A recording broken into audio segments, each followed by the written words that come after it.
اول مره تعمل 100 كيلو؟ اول مره. 100 كيلو. السلعه الاخرى وين حطيتها؟ تبيعت مشت. جبتكم بجنب الشعامبي هكا ولا؟ نعم. باهي. الشعامبي معروف فيه الارهاب، موجود الارهاب في الشعامبي ولا ايه؟ شديته من قبل اللي مشاو على روحه. شديت قبل التلفزيون نتاعي يعدموني خيوتي. يرحم والديك. شو خايف من خيوتك انت؟ يعدموه، هو خيوتي راني ناشد يعدموه سبحان الله. الارهابيين يبيعوا الزطله زاده؟ الله اعلم بهم، نعرفش. لقاو في داركم برشا ماكله معناتها برشا معناتها مواد غذائيه، تاع شنو؟ هذيك عولتنا عولة الدار شنو بطلوا ما ناكلوش. علاش تاخذوا بالكميه ذيك الكل؟ نسكنوا في الريف وشنو المشكل؟ باهي. والفلوس علاش علاش تخبي فيها غاديك في الدار معناتها في وسط الجبل وتخبي في الفلوس؟ ماشي فلوس. مقبليك تقولي ماشي فلوسك معناتها فلوس شكون؟ فلوسي، فلوس ماشي فلوس الناس، فلوس الجزائريين يجيب لي في السلع. باهي. هو عندك برشا انت الكراهب وتبارك الله معناتها الامور ماشي. مش كرهبي، ما عنديش حتى كرهب. بل الكراهب باسم شكون اللي موجودين؟ بين كرهب، مش كرهب الناس، كرهب مواليه. تاع شكون؟ تاع مواليه، ما عنديش حتى بها دخل. هذي شديت اخويا نخلص هذاك هو. شو تشديت تخلص معني؟ شديت تخلص هذاك هو. شكون يعاونوا فيك؟ شكون يعاون؟ ما يعاونيش حتى واحد، يعاوني ربي. الزطلة كي تجيبها لداركم وين تخبيها؟ حطها في الزريبة. في داركم لقاو 500 مليون معناتها تاع شنو؟ تاعي تاع الزطلة. بيع في الزطلة 100 كيلو. كيفاش تصرفت فيها؟ صرفت فيهم في القصري. احكي لي. دارت فم هذاك هو. قداش تشري الكيلو؟ 4 ويش بيعوا ب5 فيها 50. قداش تبيع الكيلو؟ شديت اخلص. قداش تبيع في الكيلو؟ بقى في ب4 ويش.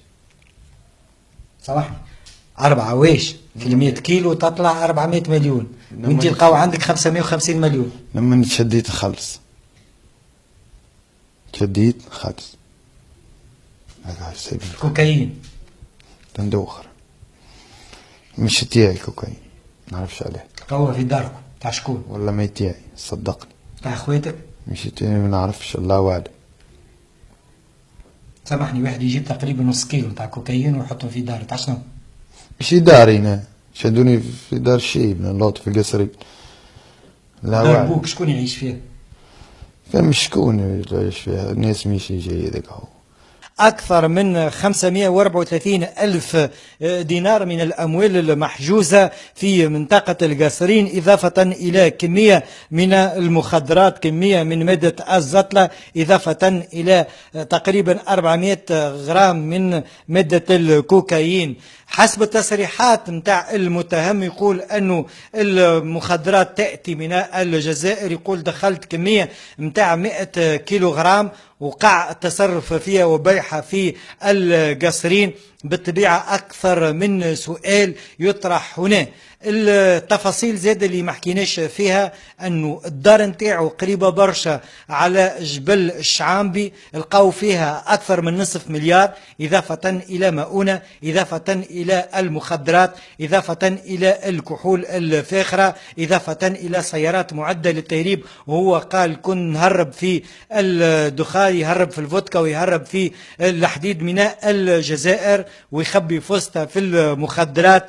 وهذه معناتها بعض الأغراض المحجوزة من قبل الفرقة الوطنية لمكافحة المخدرات بالوردية التابعة للحرس الوطني، كلها شكاير معبية بالفلوس. جبل الشعامبي نعرفوا معناتها فيه برشا إرهاب وبرشا ناس معناتها متأكدة في القصرين اللي فيها أطراف معناتها مشبوهة وتتعامل حتى مع الإرهابيين.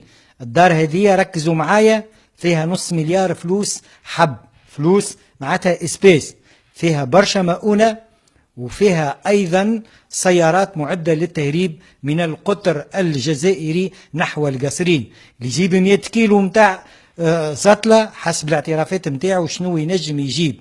اللي يخبي معناتها في مواد غذائية بكميات كبيرة في داره ويسكن بجنب الشعامبي بالضبط.